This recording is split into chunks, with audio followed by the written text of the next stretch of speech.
أعوذ بالله من الشيطان الرجيم. بسم الله الرحمن الرحيم. إذا وقعت الواقعة ليس لوقعتها كاذبة خافضة رافعة. إذا رجت الأرض رجا وبست الجبال بسا فكانت هباء منبثا وكنتم أزواجا ثلاثا فأصحاب الميمنة ما أصحاب الميمنة وأصحاب المشأمة ما أصحاب المشأمة والسابقون السابقون أولئك المقربون في جنات النعيم. ثلة من الأولين وقليل من الآخرين على سرر موضونة متكئين عليها متقابلين. يطوف عليهم ولدان مخلدون بأكواب وأباريق وكأس من معين لا يصدعون عنها ولا ينزفون وفاكهة مما يتخيرون ولحم طير مما يشتهون وحور عين كأمثال اللؤلؤ المكنون جزاء بما كانوا يعملون. لا يسمعون فيها لغوا ولا تأثيما إلا قيلا سلاما سلاما. وأصحاب اليمين ما أصحاب اليمين في سدر مخضود وطلح منضود وظل ممدود وماء مسكوب وفاكهة كثيرة لا مقطوعة ولا ممنوعة وفرش مرفوعة.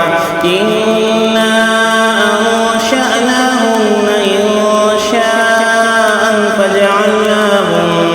فجعلناهن أبكارا عربا أترابا لأصحاب اليمين. ثلة من الأولين وثلة من الآخرين. وأصحاب الشمال ما أصحاب الشمال في سموم وحميم وظل من يحموم لا بارد ولا كريم.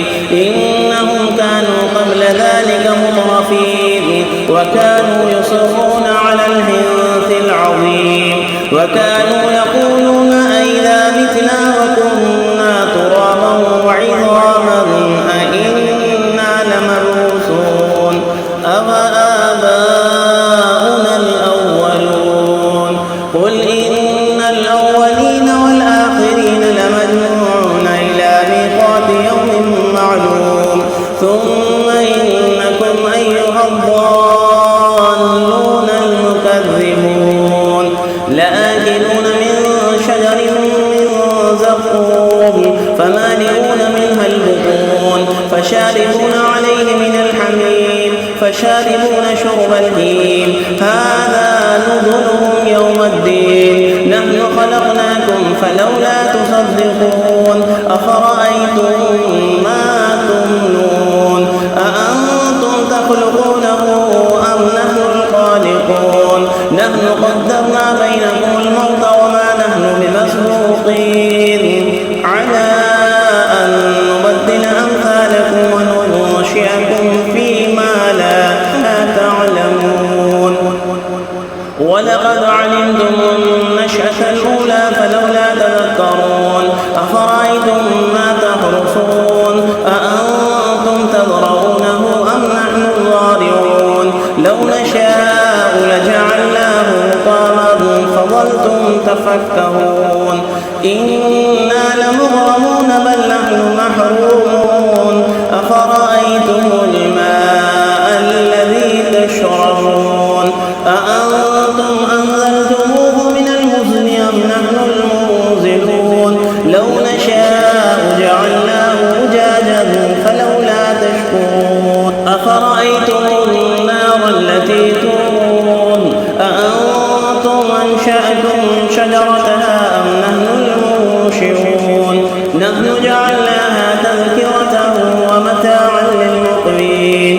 فسبح باسم ربك العظيم. فلا أقسم بمواقع النجوم وإنه لقسم لو تعلمون عظيم إنه لقرآن كريم في كتاب مكنون لا يمسه إلا المطهرون تنزيل من رب العالمين أفبهذا الحديث أنتم مدهنون وتجعلون رزقكم أنكم تكذبون فلولا إذا بلغت الحلقوم وأنتم حينئذ تنظرون ونحن أقرب إليه منكم ولكن لا تبصرون فلولا إن كنتم غير مدينين ترجعونها إن كنتم صادقين فأما إن كان من المقربين فروح وريحان وجنة نعيم وأما إن كان من أصحاب اليمين فسلام لك من أصحاب اليمين وأما إن كان من المكذبين الضالين فنزل من حميم وتصلية جحيم إن هذا لهو حق اليقين فسبح باسم ربك العظيم.